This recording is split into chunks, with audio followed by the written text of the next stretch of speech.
నమస్కారం గురుగారు. సర్వే జనా సుఖినో భవంతు ఆనంద సిద్ధిరస్తమా. గురుగారు అంటే ఇప్పుడు ఈ కార్తీక మాసంలో మనకి శివుడికి చాలా రకాల అభిషేకాలు చేస్తూ ఉంటామండి. ఆర్థిక సమస్యలు పోవాలంటే అసలు మనం ఎలాంటి అభిషేకం చేయాలంటారా? ఆ విధంగా ఉందంటారా? ఒకటేంటంటే పరమేశ్వరుని తలుచుకోవడమే ఐశ్వర్యాన్ని కలిగిస్తుంది. హ్మ్. అయితే భక్తి భావన ఇంపార్టెంట్. ప్రతి విషయంలో కూడా భక్తి అనేది ఎంతగా ఉంటే నీకు ఐశ్వర్యవంతంగా ఉంటుంది. ప్రాక్టికల్గా మాట్లాడుకుందాం మనం. సో ఒకటేంటంటే మనిషికి ఫినాన్షియల్ డిసిప్లిన్ లేదు. ప్రతి వ్యక్తికి డిసిప్లిన్ అనేది లేదు. ఫైనాన్షియల్ డిసిప్లిన్ అంటే ఆర్థికపరమైన క్రమశిక్షణ అనేది చాలా ఇంపార్టెంట్. దేనికి ఎంత ఖర్చు పెడుతున్నాం. ఇవాళ రేపు ఎలా అయిపోయిందంటే వాడు మెడ తొడగోసుకున్నాడు, నేను మెడ కోసుకుంటాను. వాడు లక్షలు పెట్టి పెళ్లి చేశాడు, నేను 50 లక్షలు పెట్టి పెళ్లి చేస్తాను. రైట్, ఇది ఒక రకంగా నేను సంతోషపడతాను. అంటే ఒక రకంగా నేను ఒప్పుకుంటాను, ఒక రకంగా ఒప్పుకుంటాను. ఒక రకంగా వాడిని చూసి నువ్వు చేయడం కరెక్ట్ కాదు. సరే నువ్వు ఖరీదుగా పెళ్లి చేసావు అంటే ఎందుకు ఒప్పుకుంటారని అడగొచ్చు మీరు. అసలు ఎందుకు అలా ఒప్పుకుంటారు మీరు, డబ్బులు వృధానే కదా అంటే అన్నం వండేవాడు బాగుపడుతున్నాడు, పూలలేవాడు బాగుపడుతున్నాడు, పురోహితుడు బాగుపడుతున్నాడు, కార్పెట్ వేసేవాడు బాగుపడుతున్నాడు, టెంట్ హౌస్ వాడు బాగుపడుతున్నాడు, నైట్ పూట అలంకరణ చేసేవాడు బాగుపడుతున్నాడు, లైటింగ్ వాడు బాగుపడుతున్నాడు, హాల్ వాడు బాగుపడుతున్నాడు, అంటే గోల్డ్ స్మిత్ బాగుపడుతున్నాడు. అంటే దాదాపు ఒక 50 మందికి పని కల్పిస్తాడు. ఒక మంచి బ్రహ్మాండ వివాహం జరిగిందంటే 50 మందికి చేతినిండా పని ఉంటుంది. అంటే దాన్ని నేను అప్రిషియేట్ చేస్తాను. రైట్, నువ్వు ఉన్నవాడు 50 లక్షలు ఖర్చు పెట్టి పెళ్లి చేస్తున్నంటే ఖచ్చితంగా 50 మంది హ్యాపీగా బతుకుతున్నట్టు. అంటే వాళ్ళలో 5, 25, 250 మంది ఇండైరెక్ట్గా బతుకుతున్నట్టే. అంటే 50 కుటుంబాలు అంటే 250 మంది ఈజీగా బతుకుతున్నట్టే కదా. సో అలాంటప్పుడు నేను దాన్ని అప్రిషియేట్ చేస్తాను. కానీ పక్కవాడి తొడగోసుకుంటే నువ్వు మెడ కోసుకోవడం కరెక్ట్ కాదు. అంటే ఇవి మనం ఎంత బరువు అంత బరువు ఎత్తుకోవాలి. బరువు మించి భారాన్ని మోస్తే ఇబ్బంది పడే అవకాశం ఉంటుంది. కాబట్టి financial discipline is very important అని ఫస్ట్ నేను చెప్పేది. రెండవది ధార్మికమైనటువంటి, అంటే ఇప్పుడు ధర్మంలో ఏదైనా సరే స్వామి డబ్బులు వస్తున్నాయండి, ఖర్చు అవుతున్నాయి, విపరీతమైన ఖర్చులు ఉంటున్నాయి, ఏ ఖర్చు అవుతుందో అర్థం కావట్లేదు అన్నటువంటి వ్యక్తులకు కూడా పరమేశ్వరుడు అనేక మార్గాలు మనకి ఉపదేశించుకున్నారు.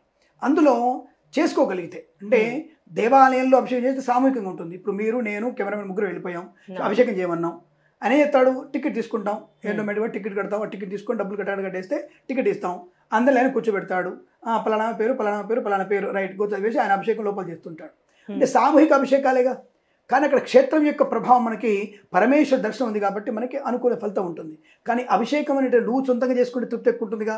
కాబట్టి మీరు స్వహస్తాలతో పూజ చేసుకునే ప్రయత్నం చేస్తే చాలా మంచిది. అటువంటి దేవాలయానికి మీరు వెళ్ళి తప్పకుండా అలాంటి పూజలు అభిషేకాలు చేసుకోవడం చాలా మంచిది. ఒక విషయం గుర్తుపెట్టుకోండి.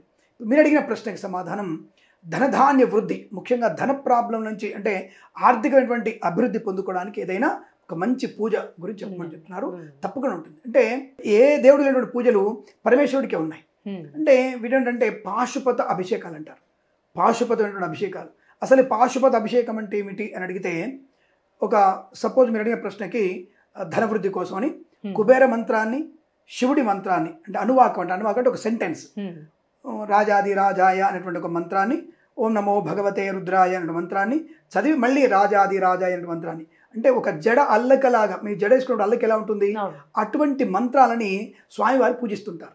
ఆయన ఒకసారి అల్లకపోతాడు, ఏంటి వెరైటీగా నా మంత్రాన్ని ఏదో గందరగోళం చేస్తున్నారు, వీళ్ళు ఏం చేస్తున్నారు అని చెప్పి పరమేశ్వరుడి యొక్క ప్రత్యేక దృష్టి మన మీద ఉండడానికి అవకాశం ఉంటుంది. దానికోసం పాశుపత అభిషేకం ఉంటారు. ఈ పాశుపత అభిషేకాలు అనేవి కన్యాపాశం, అంటే వివాహం కాని పురుషుడికి కన్యాపాశుపత అభిషేకం, వివాహం కాని అమ్మాయిలకి ఆలస్యం అవుతున్నప్పుడు అఘోర పాశుపతం, అంటే వరపాశుపతం అంటారు దాన్ని, అఘోర పాశుపతం అని. అలాగే రోగనాశన పాశుపతం అని, అంటే త్రయంబక మంత్రాలతో రోగ పాశుపత మంత్రాలని. అలాగే ధనపాశుపతం ఉంటుంది ఒకటి, ఈ కుబేర పాశు, దాని పేరు కుబేర పాశుపతం. అంటే కుబేర మంత్రాలతోని శివుణ్ణి అర్చించే విధానం, శివుణ్ణి అభిషేకించే విధానం ఉంటుంది. అంటే రాజాధిరాజాయ ప్రసహ్య సాహినే నమో వయం వై శ్రవణాయ కుర్మహే సమే కామాన్ కామకామాయ మఖ్యం కామేశ్వరో వై శ్రవణో దదాతు కుబేరాయ వై శ్రవణాయ మహారాజాయ నమః. ఇది కుబేరుని మంత్రం. వెంటనే ఓం నమో భగవతే రుద్రాయ, ఓం నమస్తే రుద్రమన్యవ ఉతో తైషవే నమః. ఇది శివుడు ఒక అనువాకం, ఒక వాక్యం.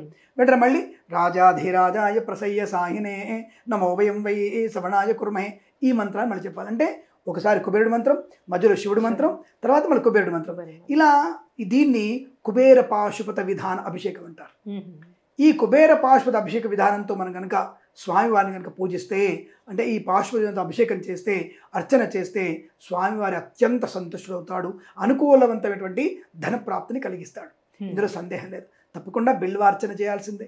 అలాగే స్వామివారికి ఈ పాశుపత అభిషేకం అయిన తర్వాత మళ్ళీ ఆయన మంత్రాల్ని గందరగోళం చేశాం కదా. అవును. మనం సామాన్యంగా వెళ్ళే మంత్రాలని కట్ చేస్తూ వేరే మంత్రాలు పెట్టాం కదా. అందుకనే మళ్ళీ ఆ దోష ప్రాయశ్చిత్తానికి ఓం నమో భగవత్ అంటే నమక చమకాలతో, నమకము చమక మంత్రాలతో స్వామివారిని సంపూర్ణంగా అభిషేకం చేసినట్టయితే ఆ యొక్క స్వామివారు సంతుష్టుడవుతాడు, కుబేర పాశుపతితో సంతృప్తుడవుతాడు. మనకి తన మంత్రాల్ని విచ్ఛిన్నం చేశాం కాబట్టి నమక చమకాల వల్ల ప్రీతివంతుడవుతాడు. వెంటనే మనం అనుకున్నటువంటి ధనప్రాప్తిని కలిగిస్తాడు. మరి స్వామి నేను 100 కోట్లు కూడా వస్తాయా? నీకు అంత ఎలిజిబిలిటీ ఉందా? నువ్వు 100 కోట్లని ఒకేసారి తీసుకొని దాన్ని వినియోగించగలిగే శక్తి నీకుందా? ఉంటే ఇస్తాడు. ఇస్తాడు. ఇప్పుడు నీకు బండి నడపడం రాదు, లూనా నడపడం వచ్చు. బుల్లెట్ కావాలంటే ఎట్టా? అంతే. నీకు లూనా నడపడం వచ్చు, లూనాకు ఇస్తాడు నీకు.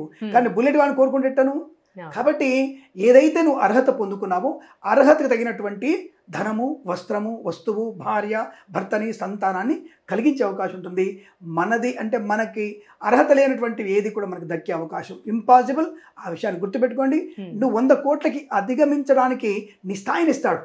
నీకు మంచి విద్వత్తుని ఇస్తాడు, విజ్ఞానాన్ని ఇస్తాడు, కార్యసిద్ధిని ఇస్తాడు, వాక్చాతుర్యాన్ని ఇస్తాడు. ఇవన్నీ భగవంతుడే ఇస్తాడు. అలా నువ్వు 10 ఏళ్లకో 15 ఏళ్లకో 100 కోట్లకి అధిపతి అవ్వవచ్చు.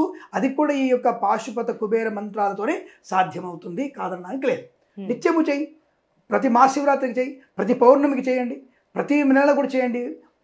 తప్పకుండా పరమేశ్వరుడు అనుగ్రహం పొందుకునే అవకాశం 100 కోట్లకు అధిపతులు అవుతారేమో, అవడానికి అవకాశం ఉంటుంది, ఖచ్చితంగా ఉంటుంది. ఉండదని ఎందుకు అనుకోవాలి మనం? కానీ అర్హత సంపాదించుకుంటూ వెళ్తూ ఉండాలి.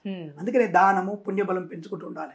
తద్వారా మనకు అనుకూలంగా ఉంటుంది. ఖచ్చితంగా ఇటువంటి పాశుపత మంత్రాలతో మనం ఆర్థికమైన అభివృద్ధిని ఖచ్చితంగా పొందుకోవచ్చు. అందులో సందేహపడాల్సిన అవసరం లేదు. చాలా చక్కగా తెలిసే గురుగారు, ధన్యవాదాలు. సర్వే జనా సుఖినో భవంతు. ప్రేమతో మీ కిరణ్ శర్మ.